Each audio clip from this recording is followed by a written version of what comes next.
Welcome back to my channel, guys. Great to have you here. Thank you so much to my 260 subscribers. I thank you from the bottom of my heart. What you see in the video right now might look a bit familiar if you've been on my channel for a little while. You see, when I've done my first, I call this big hit, at least on my channel, of my state of collection for my Seiko Humble collection last year, December 2022. I was so surprised. I had over 7,000 views. I was astonished.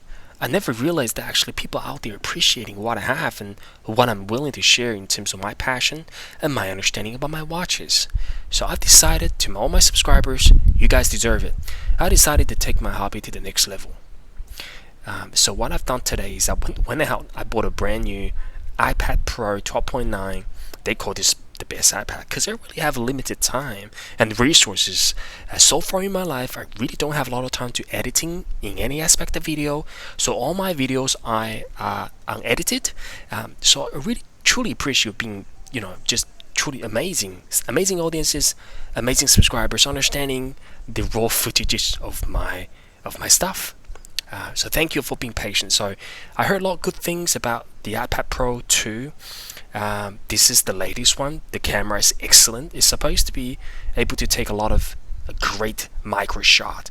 And I know your watch lovers, including myself, there are many aspect watches that we fall in love with. The design, the color wave, the vintageness of the watches, the historical importance of watches, movement, many things, all kind of different tiers. But for me, the one thing, if I say that I have to fall in love with before I purchase, it's gotta be that dial. The watch gotta have a face that I can fall in love with. So I just wanna, again, with my new equipment, so my new iPad, I want to take advantage of that beautiful lens. I don't have a lot of course I know this iPad it's not cheap, but so far I really don't have a lot of money to invest into, for example, DSLR camera just to take all my videos. So let me know how you find this quality of the contents, and I'm hoping you're loving it. So I'm going to show you the detailed dial of every single watches, and maybe you will pick up, for the watches that you desire to have, that being on your waiting list, a wishing list that you want to buy. Maybe you will pick up a couple of the little details that you never seen before, and maybe that will trigger you to make that purchase decision, or make it to look a little harder on the market. We'll see. So guys, enjoy. So I'm gonna go through them one by one. I probably won't comment on a lot of them. Probably I'll pick up one or two things I love about that particular watch, but I truly hope that you can enjoy this macro shot of my collection. Thank you guys. So the first one that we have here is the SARP033.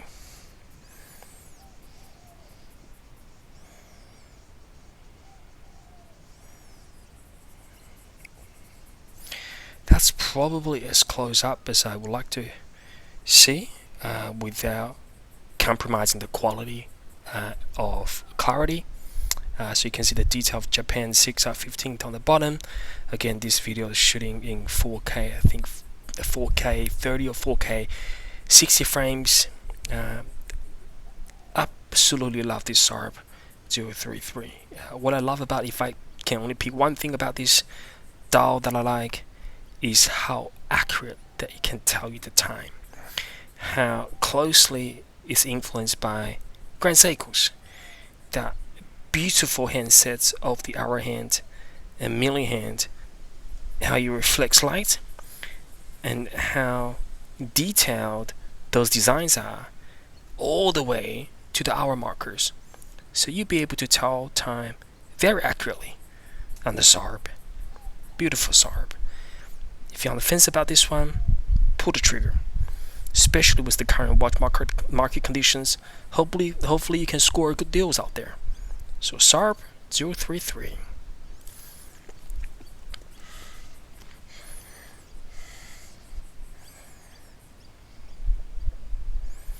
Next one up is the SARP again, the 035. I want to bring it a slightly more close up. I think we're still not compromising the quality of the video. Absolutely loving the dial. So this bit of dust on the crystal. Absolutely loving it. With the watch lovers out there, that if you already have this dial, I'm sure that you truly can appreciate the detail of the handset. Plus, it's on that sort of white, creamy dial. When you look at it, you just feel like it was specially done with a very good intention behind it. So well done, Seiko, by putting this dial. Hopefully you can look at those details on the dial and maybe pick up a couple things you've never seen before. Fantastic SARP. Let's move on to another SARP.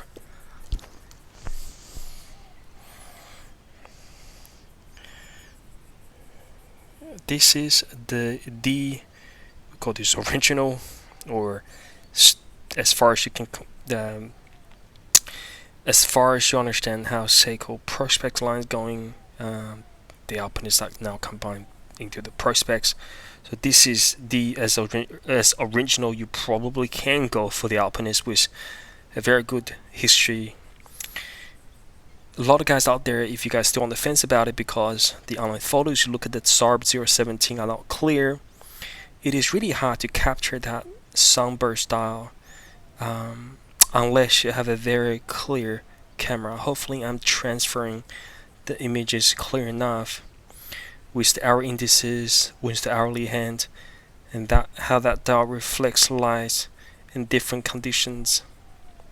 Really loving it.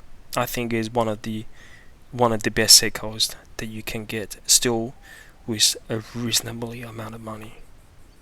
Fantastic. So that's the SARP017. Next one, I will go with a bit of different flair.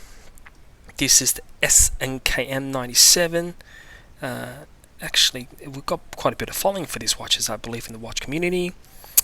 This is the green version of that line we call the Recraft. Really beautiful. Again, that sort of different layers of green, as well as that orange hands, second hands, really pops. And if you consider that we can pick this watch, I'm hoping out there brand new between maybe $150 US. I think it's a cracking piece. I absolutely love it, especially just with the dial, how unique it is. Hopefully you guys see what I'm seeing here. Really beautiful dial. Fantastic, very unique. The next one that we have is one of my favorite that I've done a video a couple days ago. It's the SNXS line on the Seiko 550 Fathom. Really beautiful, well done. Of course, born the inspiration and spirit of the Black Panther 50. Really was the first divers that pioneered the whole diving watch as we know it. This dial is unbelievably well done because you can see how inky black that dial is. These handsets on this Seiko 5 line of SNXS, the hourly, minutes and seconds, is really beautiful done. It's sporty, but at the same time really elegant, and reflects light like nothing else, with added support of that domed heartless crystal. Really beautiful watch. I just fall in love with this watch every time I look at this dial. I'm absolutely loving it. So that's the SNXS 55. Next one up that we have, the again very popular nowadays, of the solar Prospex solar Tuna line. Smaller Tuna sizes, I think about 46 thereabouts, with borrow the historical of golden tuna. Loving this style because how closely it was made against the original gold tuna back in the 1970s. Absolutely beautiful, utilitarian, but at the same time, this is a perfect daily watch. Tell time perfectly, of course, and the dial is beautiful.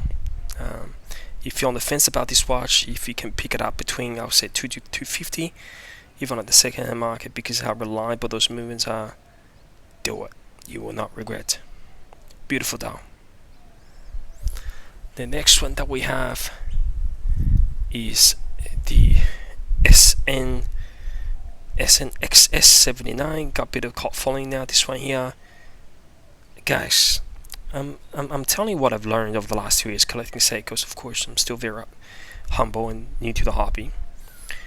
In any Seiko line of products, if there's a grey version, Seiko 5s, Turtles, Samurai, Monsters, Willard, 62 mass, if there's a grey or gradient or anthracite version of the dial, look into it, because Seiko's master at that particular color.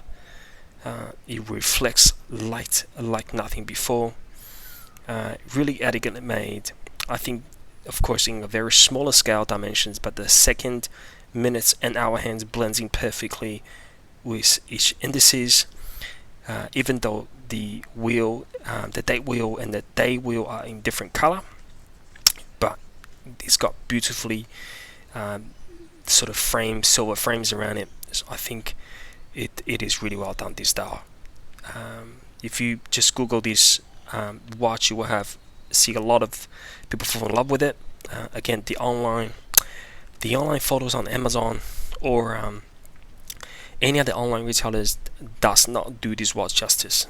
I'm telling you, it's nowhere near how this watch looks in real life. Okay, moving on, we have the Flighty SNA411. Truly beautiful watch. Busy, but not disorganized. I love how that sort of 3D, because the inner chapter ring's got tons of measurements on it, and with the dynamic looking of that domed Hartlex crystal, it just makes the whole dial very majestic and mysterious to a point, because how every information blend together, and with that yellow mini hand in the sub dial and that counting hand, when you do the stopwatch in the middle, pops out beautifully. Absolutely loving this dial. Again, if you guys on the fence about it, looking at eBay photos or seller photos that only posting with their iPhone, probably not gonna do this dial justice at all. So if you get a chance, check out the real thing, or hopefully you can pick up one thing or two that you were looking for the Flighty. Next one here that we have, of course, the legendary SKX, without any introduction required. Beautiful sort of blue dial, really well made. If you guys look at the color, the bezel's blue, standing out really well with that Pepsi bezel overall. Again, the orange Diverse 200 plays extremely well with the muted blue. The blue dial, really well done, SKX, without a doubt. The production level was legendary, and the quality are no doubt one of the fan favorite. Again, if you're on the fence about this SKX, if you're late to the game, the online photos or Amazon or eBay or sellers pictures highly justify what this dial truly is. Again, that's probably the same thing goes for all other watches in my collection. Okay, so this is the SKX009.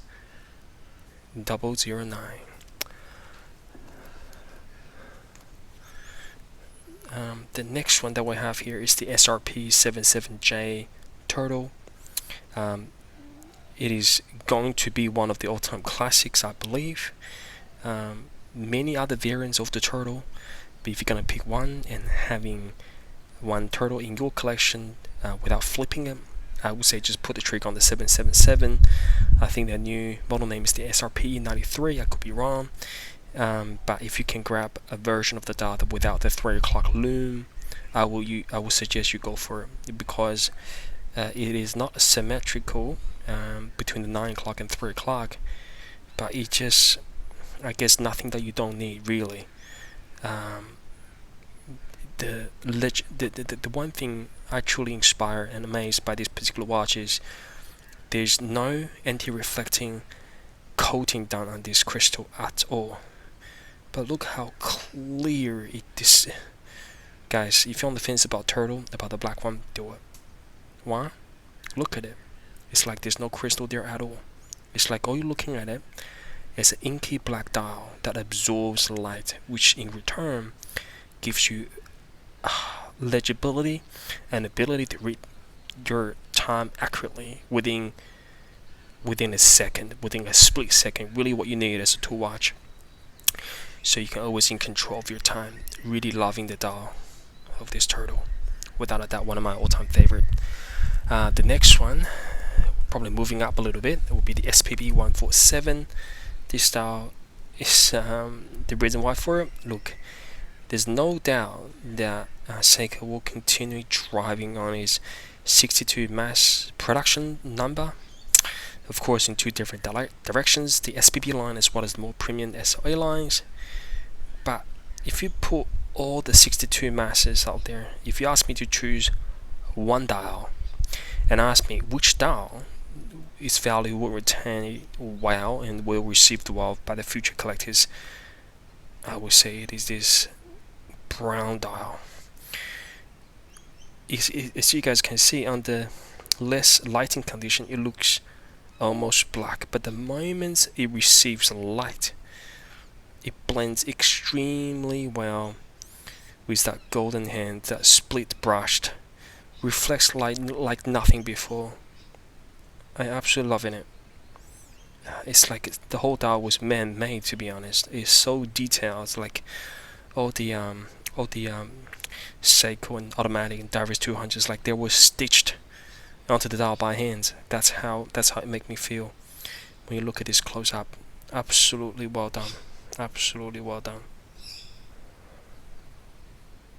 Well, next one, I've got a couple more to go, but that will be it. Next one is the Coral Reef, the SRP147. This is the Samurai. One of my favorite, of course, was the Uncle Seiko bracelet that he has with the razor wire. But again, the dial is probably part of the trend how Seiko's making towards all their entry-level, what we call entry-level watches. Is waffle dial, but again, beautifully made. Every single square is so clean cut. The date magnifier definitely does its job perfectly aligned, and I really love how in the chapter ring we've got a line of oranges with the second marking. It's beautifully made, very accurate to tell time. The second hands and hour hands blend perfectly with the design, with that golden touch of color matching with the burnt orange, and that orange hand truly pops out to give the whole watch a very much a character that we all remember as watch collectors. So really loving this dial. Beautifully made. This crystal has, I think, at least outer reflective coating and does it work really well. So as you can see how legible it is. Of course it is a flat. You can tell time really accurately. Absolutely loving having my collection. The next one is the legendary Arnie reissue. You can tell even Seiko makes all kinds of different blacks, but each black has its own character. These Arnies, if you guys are already on the fence about this, pull the trigger, guys, because Seiko's not going to make, based on my belief, they're not going to make Arnies like this for a while. Of course they're going to chasing higher price tag, another topic to itself. But with the SNJ025, it's so much so based on the original Arnie that Arnold Schwarzenegger wore in the movies in the late 80s and 70s. That Divers 200 remind me of the SKX Divers 200. The orange pops out. I mean, just imagine that Divers 200 were made in white like Seiko and Solar, then it will lose its character. So you can see how those little detail on the dial can make a lot of differences. Beautiful dial for the Arnie. If you guys on the fence about it, just pick one up. If you can't find the 025, just pick any other color. I think there's a Pepsi, there's a couple other colors, but this black is the one that I choose to go with. Really nice dial. The next one will be the interesting one. Is one of the fan favorite, the yellow thing Tuna.